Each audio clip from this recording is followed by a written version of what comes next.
It was founded to demonstrate the principles that result in the elimination of the kinds of things that plague humanity, create conflict, and facilitate the proliferation of hate. Because we believe that God made of one blood all nations of men to dwell on the earth, from Acts chapter 17, verse 26. It's not until we all honor and respect the blood of every human being as our own blood that the things that we desire will become an experience, a sustainable experience reality. So the objective of One Blood is to demonstrate the application of those principles and the resulting positive benefit of such, and hopefully not only the beneficiaries but the representative governments will also see and understand, be able to understand the benefit of the program, and hopefully be able to expand it so it can be a national benefit. Right. Now you're doing agricultural development. Like you said, this is the base for such national development. What have you done so far? I mean, in the country as a whole, what are the activities you've done concerning agricultural development? As far as agriculture? Yeah. Well, we have a multi-stage program. Under our program, it actually has three parts. The first thing we do is we create a community farm where you have collective interests of community beneficiaries. We create a community farm, and then we fund the initial development of individual family farms, so that the families have their own rice production, cassava production, the small gardens to feed themselves. And then as a result, they provide the labor to the community farms. So those are 2/3 of the program. The third part of the program is the demonstration farms.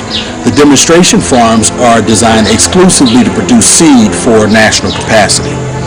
The excess seed from the community farms, which the proceeds from the community farm are divided into thirds. 1/3 goes back to the community for developing the community seed bank, from which community resources are funded.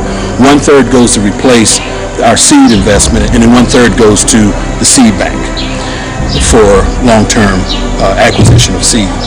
When you look at the country of Sierra Leone, a country of nearly 5 million people, it takes 7,500,000 cups of rice, or 40,000 bags of rice per day to feed this country 1.5 cups. So the goal has to first be to develop the seed capacity so that planted, the harvest will feed the country.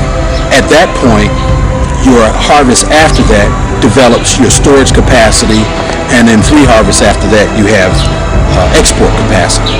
So in order to develop enough seed, it takes 3 bags of seed rice to 1 bag of food rice.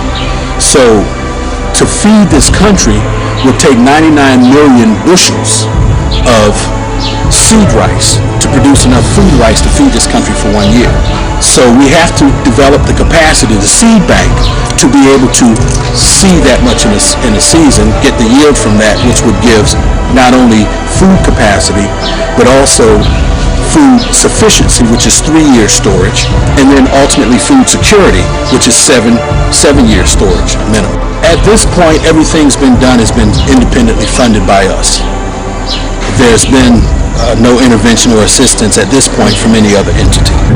During the close of the month of August 2006, the Minister of Agriculture, Dr. Sama Munde, and staff, under the instruction of the Honorable Vice President, Solomon Bayer, made an assessment visit to 1BLOOD International's agricultural activities at Jembe and Banda Juma in Bo District and Kori in Moyamba.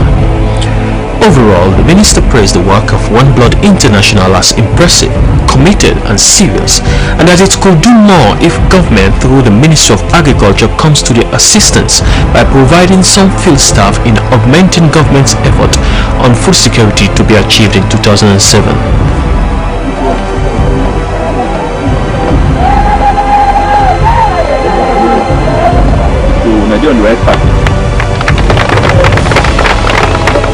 The effort when I use Ministry of Agriculture effectively, but just when I let this thing be a big thing.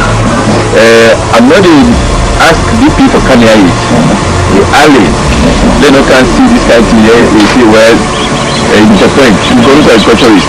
You don't can see it. I know the effort we don't go inside here. So at the prisoner. But when you give about 1 week you go around, there's some present day way if you recommend say these people can see them. I will make difficult and go advise them. Yeah? But the whole not do well. I can not listen, yeah?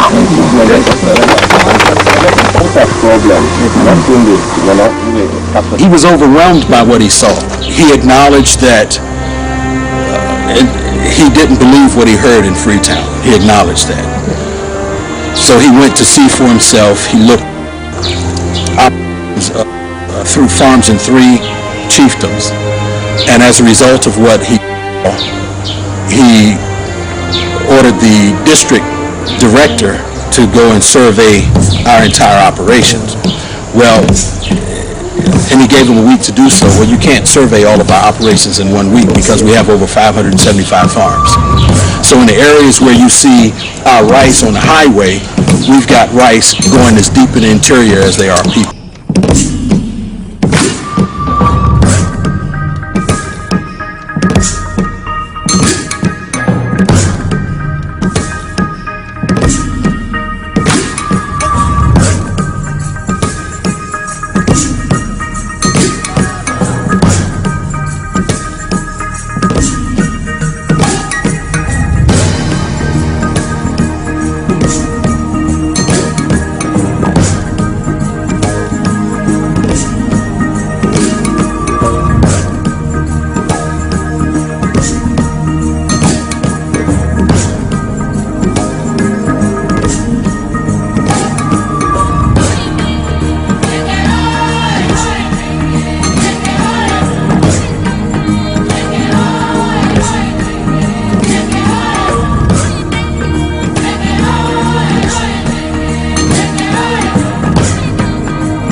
(1999).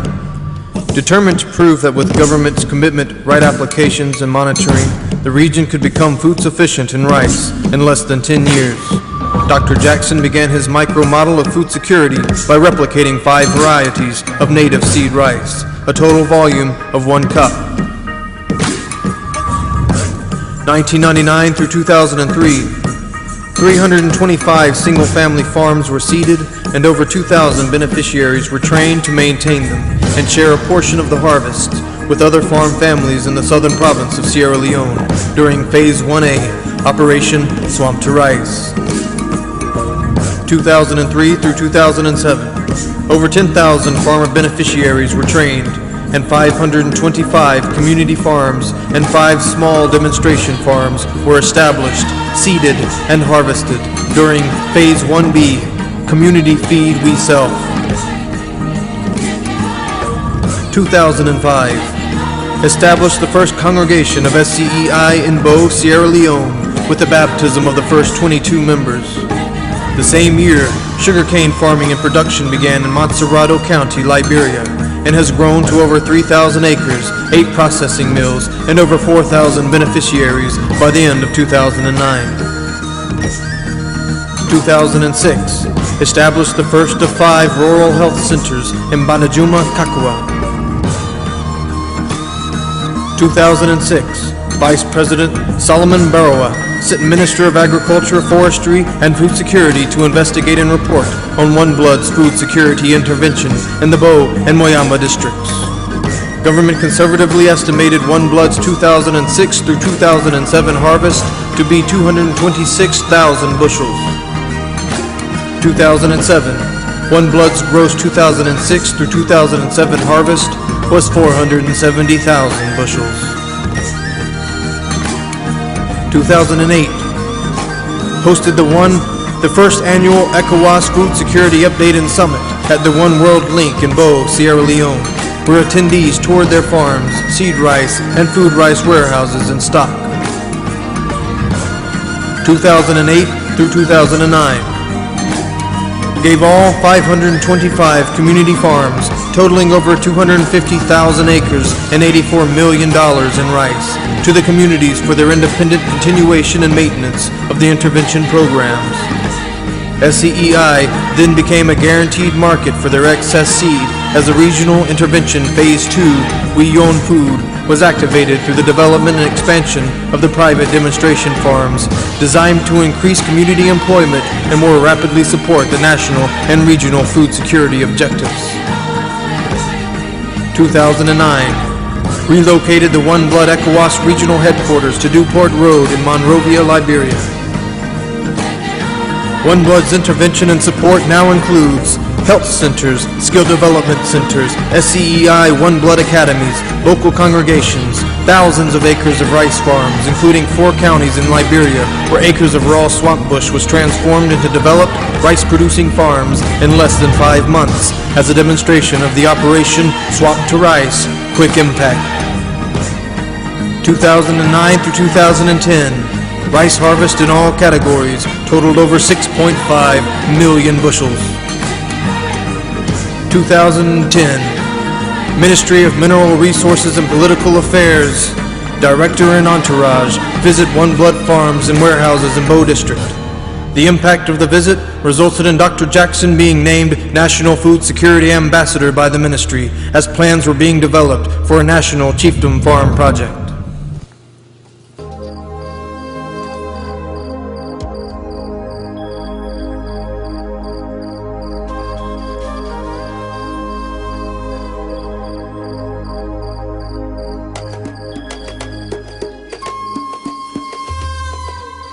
Before a swamp can be harvested under the 1BLOOD system, the raw bush must be brushed and felled or cut down, including big trees, burned to the ground, stumped to remove water-saturated roots that won't burn, cleared of non-ash refuse from burning, plowed to break up the roots of grasses, etc., so the ground is muddy and soft, trenched and mounded to control water flow and direction, flooded to drown and decay all deciduous material, puddled and turned so the water rises easily through the ground to the surface.